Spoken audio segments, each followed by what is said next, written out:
तो स्प्राउटिंग हो गई है, पत्ते आ गए हैं, फिर मर जाते हैं। और इस समय स्पेसिफिकली गर्मियों में क्यों मर जाते हैं, का जो रेसिड्यू पानी निकलता है उसको इस्तेमाल कर सकते हैं, वो भी ऐसे 38-40 के आसपास TDS उसका रहता है। तो जो फीडिंग आज हम लोगों को करनी है वो जल्दी से देख लेते हैं।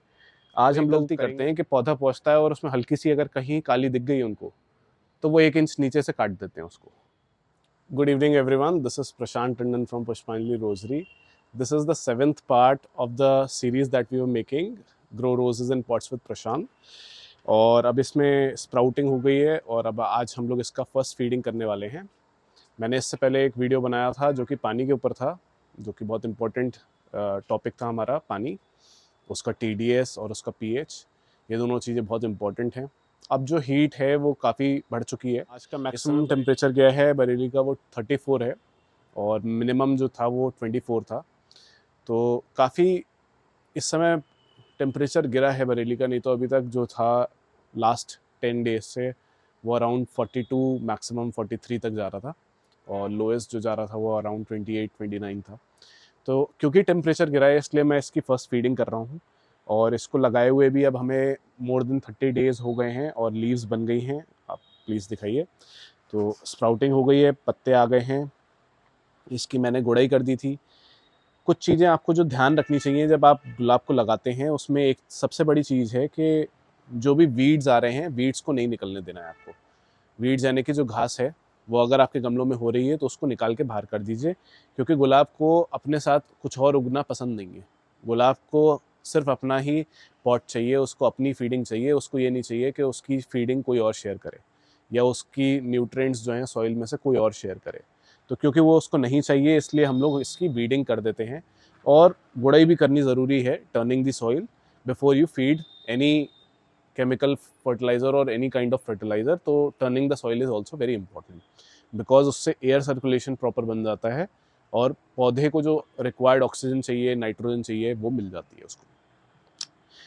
बहुत सारे लोग जो हैं गलतियां जो करते हैं गुलाब को लगाने में, और उनके गुलाब लग जाते हैं फिर मर जाते हैं। और इस समय स्पेसिफिकली गर्मियों में क्यों मर जाते हैं, उसका रीज़न, सबसे बड़ा रीज़न ये है कि वो वाटरिंग ठीक से नहीं करते हैं, पानी ठीक से नहीं देते हैं पौधों को। क्योंकि इस समय जो सबसे ज़्यादा इम्पोर्टेंट चीज़ है किसी भी पौधे को बचाने के लिए, चाहे वो गुलाब हो चाहे कोई और पौधा हो, इस समय इतनी जब हीट पड़ती है, 40 से ऊपर जाने लगता है डिग्री, जो टेम्परेचर है 40 से ज़्यादा जाने लगता है, 42 जाने लगता है, 44 जाने लगता है, तो सबसे इम्पोर्टेंट हो जाता है पानी।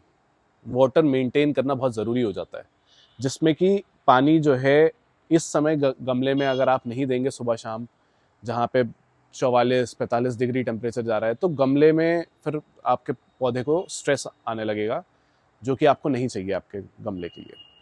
तो इसलिए पानी का बहुत ध्यान रखिए। फर्टिलाइज़र फीडिंग से सबसे, उससे भी ऊपर इस समय जो है वो आपका पानी है। पानी कम TDS का हो, ये ध्यान रखें।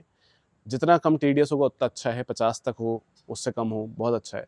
एक मेरे से कमेंट्स में किसी ने पूछा था कि TDS का क्या और कोई सोल्यूशन भी है, तो मैंने उनको एक तो बताया RO है, क्योंकि वही जो है रिवर्स ऑस्मोसिस करके आपके पानी का TDS कम करता है।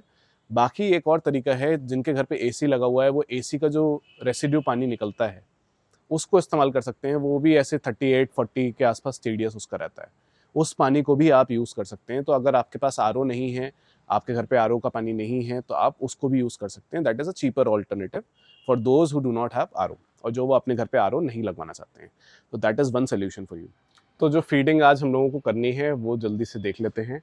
आज हम लोग करेंगे इसमें feeding MgSO4, that is magnesium sulphate, और दूसरा है NPK। NPK का मैं 19-19-19 यूज़ कर रहा हूँ।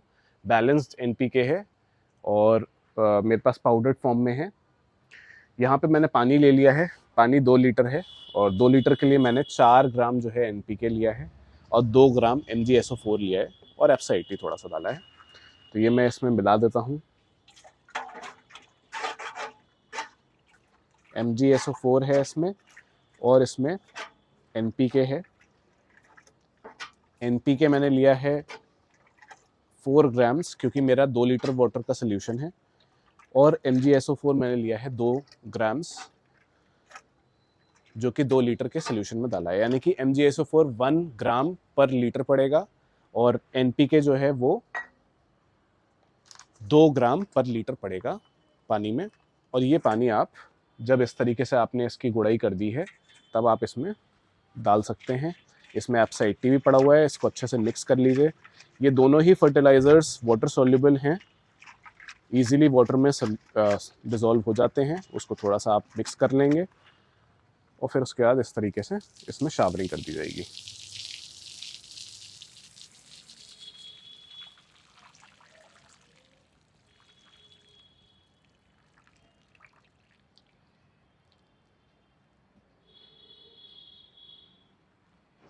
मैंने लीव्स पे भी शावरिंग करी है और मैंने उसमें गमले में भी पानी दे दिया है। आज हम लोगों ने बस इतना ही करना था इसमें। अब मैं नेक्स्ट वीडियो में इसकी जो टहनियाँ काली पड़ गई हैं उनकी प्रूनिंग करूँगा। मैंने अभी तक प्रूनिंग नहीं करी है, मैंने कैंची अभी तक नहीं लगाई है, क्योंकि बहुत ज़्यादा मैंने ये देखा है जो कस्टमर्स हमसे भी लेते हैं या और लोगों से भी लेते हैं, वो एक गलती करते हैं कि पौधा पहुँचता है और उसमें हल्की सी अगर कहीं काली दिख गई उनको तो वो 1 इंच नीचे से काट देते हैं उसको। स्प्राउटिंग भले ही पौधे की हुई हो या नहीं हुई हो, वो कैंची लगाना नहीं बंद करते हैं, लगातार कैंची लगाते रहते हैं, स्प्राउटिंग भी नहीं हुई होती है। मेरा पौधा देखिए पूरी स्प्राउटिंग हो गई है, पत्तियां बन गई हैं, उसके बाद जो काली पीली रह गई हैं वो अभी भी लगी हुई हैं। मैंने उसमें कोई कैंची का इस्तेमाल नहीं किया है, क्योंकि मुझे अपने पौधे को स्ट्रेस में नहीं डालना था। मैंने ऑलरेडी इसको लेट लगाया था, गर्मियों में लगाया था, अराउंड 30 मार्च मैंने इस पौधे को लगाया है, तो इसको मेरे को और स्ट्रेस नहीं देना था। ऑलरेडी गर्मियों का स्ट्रेस इसमें था, तो वो स्ट्रेस को मैंने ख़त्म किया। मैंने इस पौधे को स्प्राउट होने दिया है, पत्तियां बनने दी हैं अच्छे से। जब पत्तियां बन गई हैं तब मैं इसमें फर्टिलाइज़र दे रहा हूँ। उससे पहले मैंने खाली इसमें ह्यूमिक एसिड दिया है 3 बार, उससे ज़्यादा मैंने इसमें कुछ भी नहीं किया है। पानी का बस मैंने स्प्रे किया है और पानी मैंने इसमें गमले में मेंटेन किया है। पानी से ही पौधा स्प्राउट करेगा। पौधे को स्प्राउट कराने के लिए आपको कोई फर्टिलाइज़र देने की ज़रूरत नहीं है। ह्यूमिक एसिड आप ज़्यादा से ज़्यादा दे सकते हैं और स्ट्रेस को ख़त्म करने के लिए न्यूरोबियॉन फोर्ट आप दे सकते हैं। So that is all for this video, guys. In the next video, I'll show you how and what is needed to be pruned out of this plant, and I will also show you what is the next step to improve the quality of your plants and flowering. आपके जो भी queries होती हैं वो आप comment section में हमको दे सकते हैं, वहाँ से आपको comments के through भी आपको मिल जाएगा उसकी queries का solution, और उसी पे मैं आपका next video भी बना दूंगा। Thank you for watching the video.